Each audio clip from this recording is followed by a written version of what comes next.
I do not know how to walk back through that door. You don't have to know how. You just have to walk. I'll be right Queen beside you. Vaila had not held her daughter's hand in 7 years. 7 years the Velhari counted time differently than humans did, but the coalition's cultural liaison briefing had been specific. On this point, 7 Velhari standard cycles was approximately equivalent to 9 human years, and whatever the precise mathematics, the queen of the Velhari had spent them with the specific weight of a grief that had no clean edges, because her daughter was not dead. Lyra was not dead.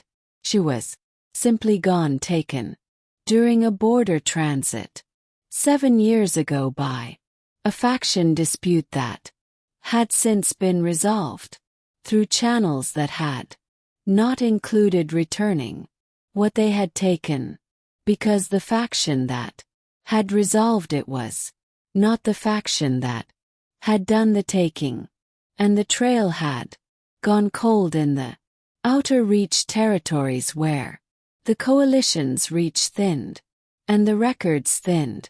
With it, Cael had not been assigned to find her.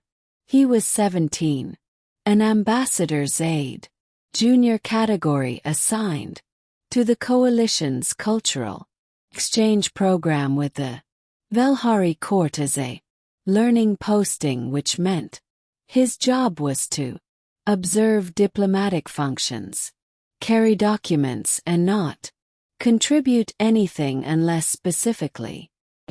He had been doing that for 3 months when he had found the discrepancy.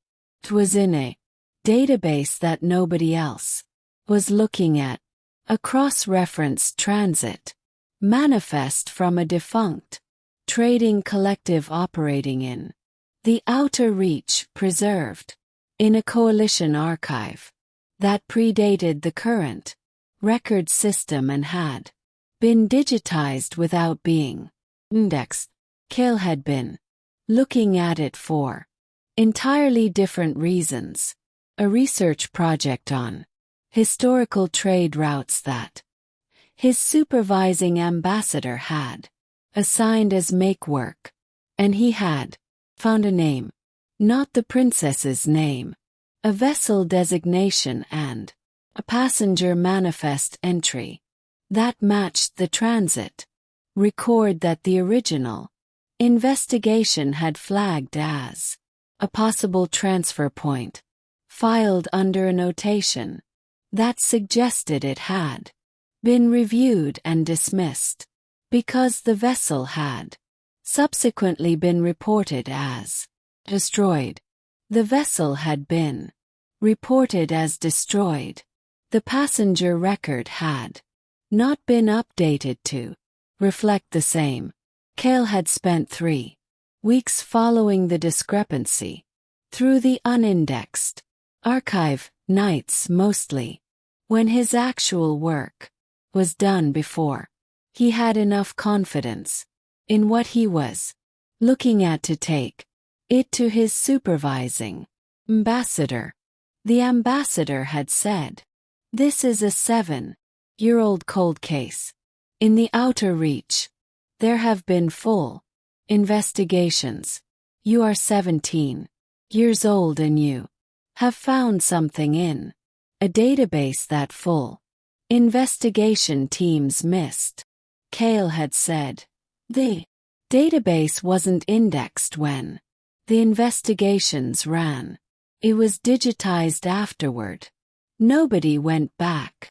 The ambassador had looked at him for a long moment. Then he had made calls. It had taken 4 more months. The trail from the manifest entry had led to a settlement in the outer reaches habitable zone. Not a prison, not a holding facility, but community of displaced peoples who had been running their own quiet existence for 6 of the 7 years, far enough from anyone who knew who they were, that the question of returning had never seemed navigable. Lyra had been 17 when she was taken. She was 24, now a young woman who had built a life in the community where she had landed, who spoke 3 languages she hadn't known before, who had opinions about governance and resource management that were considerably more sophisticated than her age suggested, and who had received the coalition recovery team's arrival with the careful composure of someone who had spent 7 years learning not to hope for things she couldn't control. She had asked when Cael was the one who explained how he had found her, why a junior aide had been looking in an unindexed archive for a research project on trade routes. He had told her the truth. His supervising ambassador had given him the project specifically because it was make work, and Cael had done thoroughly because he had not known it was make work. She had looked at him for a long moment. 7 years, she said, because the investigation team didn't look in a database that didn't exist. Yet when they looked, yes, he said, and you found me while looking for historical trade routes. Yes. She had said nothing for a while after. Then, will you come with me when I go back? He had said yes, without thinking about it, in the way that some decisions don't require thinking.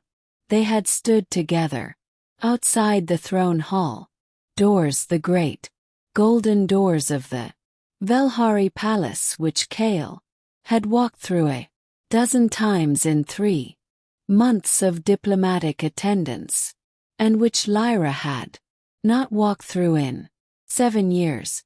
I do not know how to walk back through that door, she said quietly. I have been away so long. You don't have to know how, he said. You just have to. I'll be right beside you.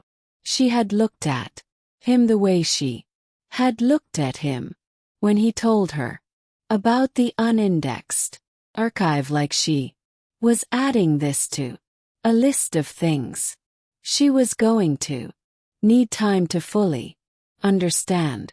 Then she walked through the doors. Queen Vaila had been told. The court had been assembled. And still when the doors opened and the Queen of the Velhari saw her daughter walking across the throne hall floor.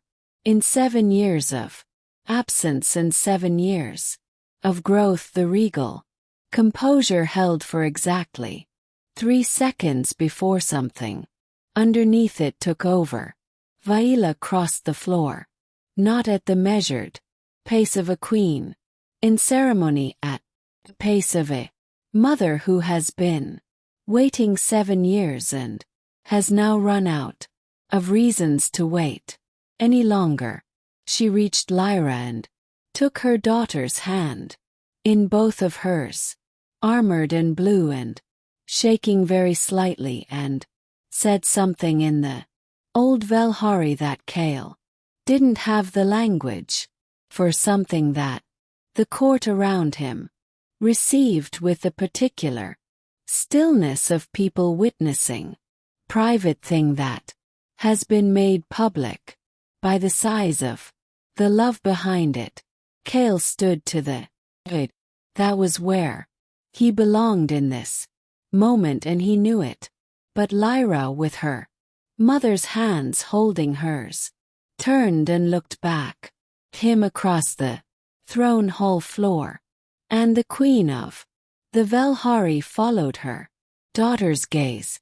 Vaila looked at Cael, really looked with those sharp, commanding eyes that had run a kingdom through 7 years of A grief with no clean edges and, she said, in coalition. Standard precisely and completely. What is your name? Human. Cael, he said. Junior aide. Coalition. Cultural exchange program.